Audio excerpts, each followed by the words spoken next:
How China is tackling poverty, solutions explained. Every time we see China in the news, it is normally for some impressive statistic about construction or how it is now home to the largest number of millionaires in the world, or perhaps it is an article about any geopolitical shenanigans they are pulling off this week. But what is often forgotten amidst all this is that behind the somewhat intimidating exterior of economic power and gleaming skyscrapers, China is an extremely poor country, which seems almost a bit paradoxical given the wealth that is so evident.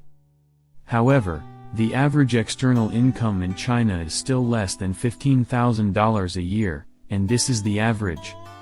So in a nation that reports a Gini coefficient of 0.47, with some independent research noting that it could be as high as 0.73, this means there are many poor people at home in this economic miracle. In plain terms, this means that more than 500 million people in China live on less than $10 a day, primarily those who still live in rural areas. Now, this is a fact that has not gone unnoticed by the Chinese government, which knows that a growing wealth gap in the workers' paradise is not a good thing, especially if that gap is between city-driven growth and the farmers who feed them.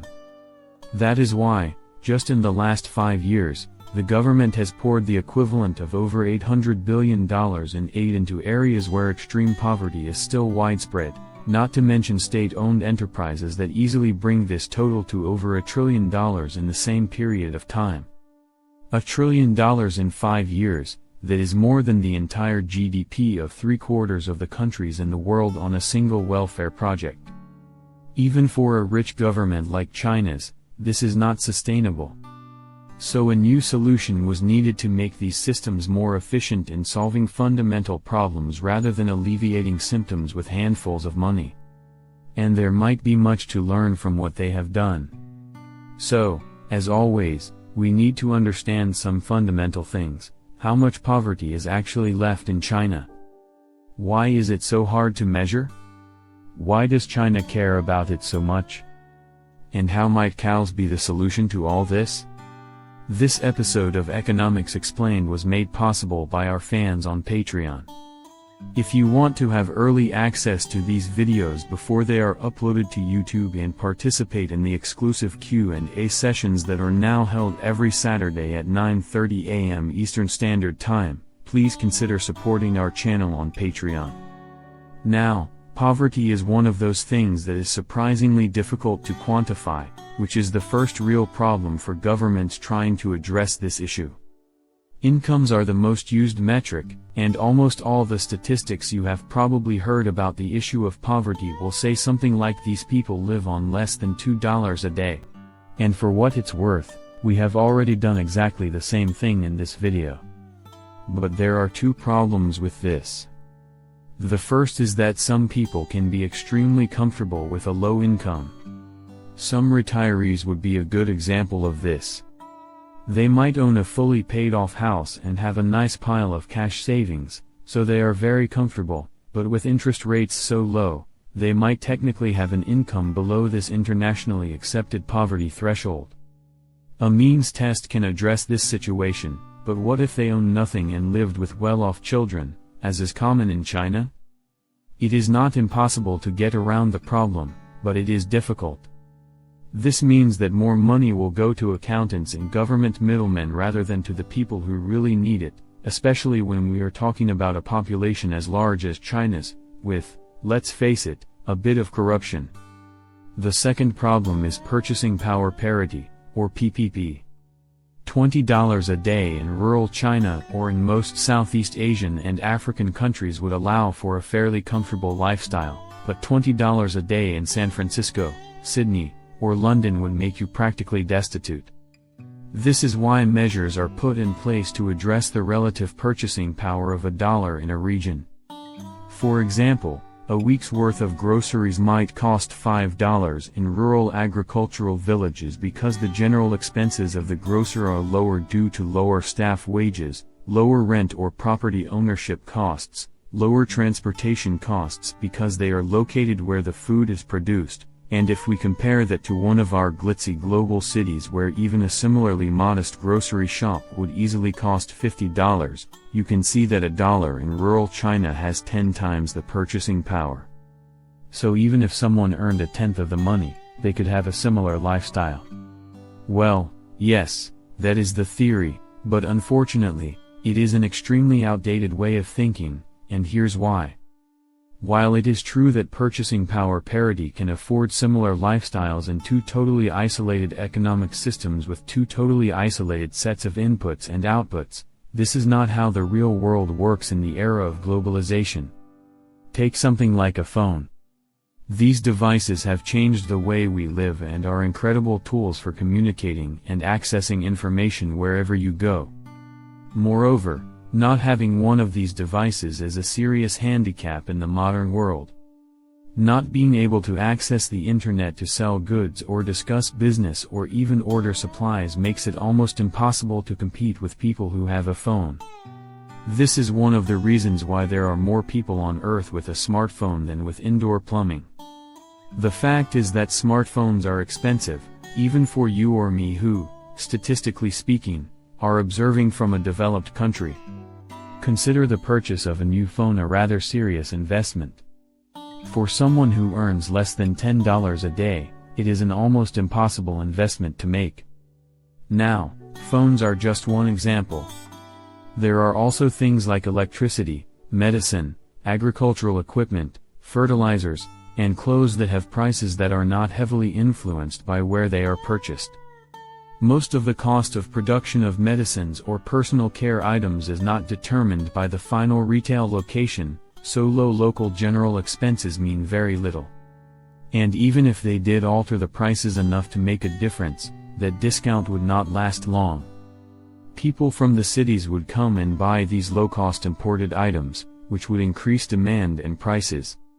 If you don't believe that people would bother to travel so far to get these rather mundane items, go and try to buy lip balm or baby formula in a pharmacy here in Sydney. Anyway, you get the idea. Poverty is extremely complicated, and while there are general definitions like this World Bank General Guide, there is no black and white. This means that any solution must be either expensive to cover everyone who might be in poverty or expensive to hire enough labor to determine who really is, which brings us back to a situation where a government like the CCP is pouring hundreds of billions of dollars a year into a fundamentally unproductive area of their economy. This raises the question of why they even care. It would be nice to imagine that governments around the world are trying to alleviate poverty because people suffering from hunger and untreated conditions of poverty are sad. Now, to be honest, this is part of the problem. Governments are in one way or another indebted to their people and ensure that these people are happy and healthy as part of their job. But in reality, poverty in China causes some much more immediate problems for the powers that be. The nation is strongly authoritarian, so personal freedoms and liberties are regularly violated in ways that would not be tolerated in most Western nations. Now, despite what many external observers might think, the people of China are not oblivious to this fact, but they don't really care because this government, as harsh as it is, has dramatically improved their lives. This borders more on sociology than economics, but multiple studies have shown that Chinese citizens have much more trust in their government to deliver good outcomes, particularly economic outcomes.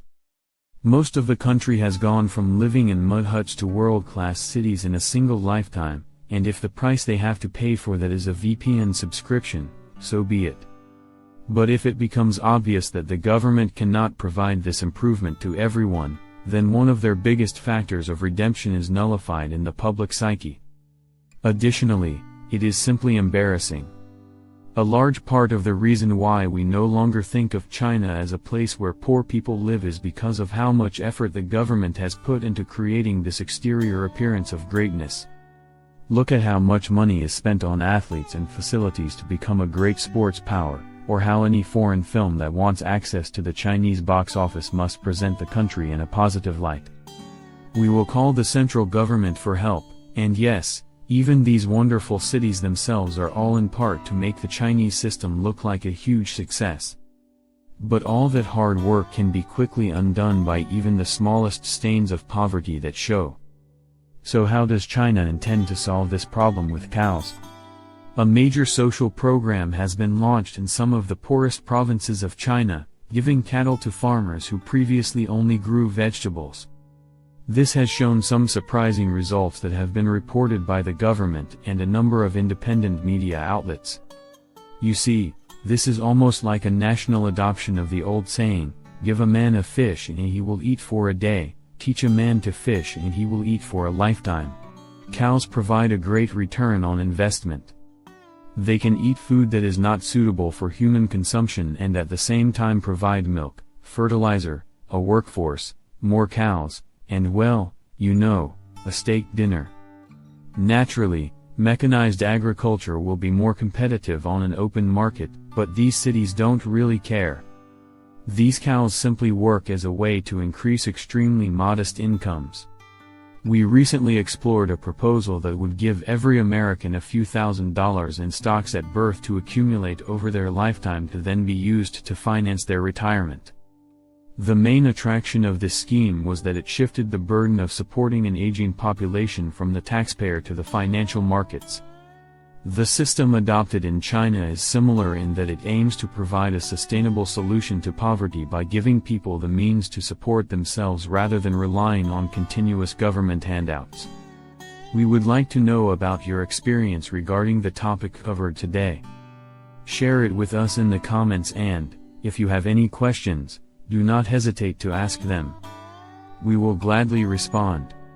Your like would be a source of satisfaction for us. And of course, do not forget to subscribe to the channel so you don't miss the upcoming publications.